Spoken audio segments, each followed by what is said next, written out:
Stefano Bartolini at University of Sienna, Italy. I'm an economist and I've been studying in the past decade happiness, especially. I've been working on happiness data. Those data that tell you how much happy people is and what makes them happy or unhappy. I work within one of the introductory chapters, which is on the question is, do we have a compass on what social progress is? And so we have to define basically what social progress is, what are the goals, what measures social progress or social regress. The definition, the idea that we have also of social progress has deeply changed in the past decades. Until a few decades ago, progress was mainly material progress, basically having more money. And now we are realizing that that's not all that matter. There are other very important dimensions of progress that matter, because there are other important dimensions of well-being.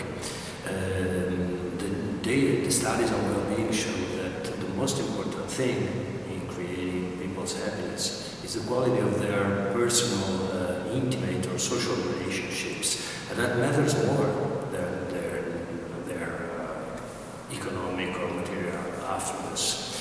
And the data also show that countries that had an enormous economic growth in the past decades, both in the developed or developing world, as the US or China or India, suffered from very deep diminutions of well-being, very big drops, especially in China and India, which is very surprising because those countries were very poor. Big segments of the population are still very poor, but the greater part of the population experience an enormous increase in their affluence, and they are more unhappy. And the reason is that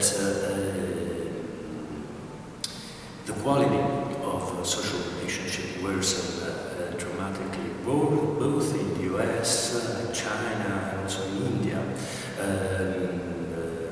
Families are more unstable, people mistrust each other, loneliness have become a mass problem, especially in the US. Honesty, solidarity declined very sharply in all these countries.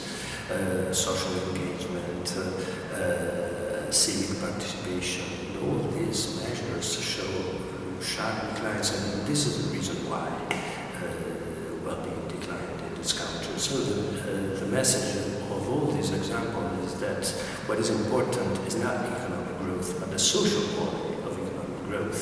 If the price of economic growth is the price to be paid is to reduce society to a desert, then it's not worth from the point of view of well-being.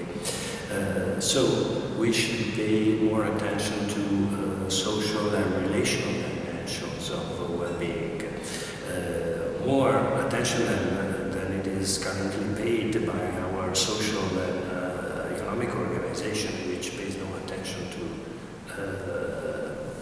to giving people the possibility to develop better relationships.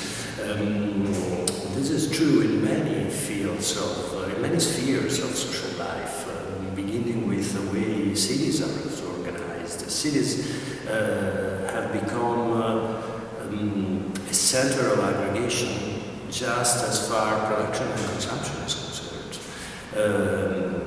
But the social fabric has been greatly destroyed by the way contemporary cities have evolved. For instance, traffic has destroyed, has had an enormous effect on destroying the social fabric, because the social fabric in a city is created in the common spaces, squares, streets, where people can meet, but in a city that becomes polluted, it stinks, it's noisy because of the traffic. The common spaces are no longer places where people can meet. They become places where people pass for going somewhere else. And this has an enormous negative impact on these social relationships. Also, our way to work has become a factory of conflicts, tension, stress.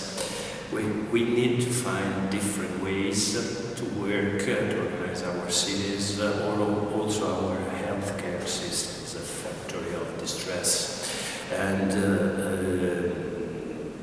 there are ways, there are many different examples of how to manage a city, how to be differently build it, how to work differently in firms which work, which are successful, which are profitable.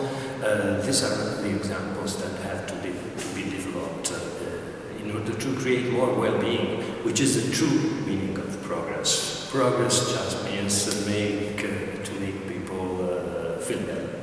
This is exactly the message of the book I wrote, the Manifesto for Happiness, and of many other studies on well-being from many social sciences. So what we currently know is that material affluence matter for well-being, but much less than it was previously thought. We need to pay more attention to the social nature of human beings. Happiness studies show, as many other sciences, that human beings are more social, more pro-social than previously thought. We cannot live well in the context of loneliness or conflictual relationships, difficulty of communications. This is really a basic need. We are used to think of basic needs as food, shelter, sanitation, and the list is mainly material, but social needs are as important as the material needs for human beings. We cannot live well without the context of being connected. My opinion is that a slow revolution is taking place. It began, for instance, with the change in what national statistical offices measure, because they are changing their measures. They are beginning to collect direct measures of well-being, not indirect as GDP. And this is a very important change. It's a sign of a general change, because we measure what we consider as valuable. And what has been measured by National Statistical Office remained the same for 80 years, because national statistics were created in the 30s of the 20th century and remained the same until recently. So this is just an example to show that our values are changing. We are looking for something different. We begin to be aware of the fact that there are many other things that matter beyond the material perspective, which is important, but must be used for having a better and more social society, which is not the use that have been done, especially in the past few decades.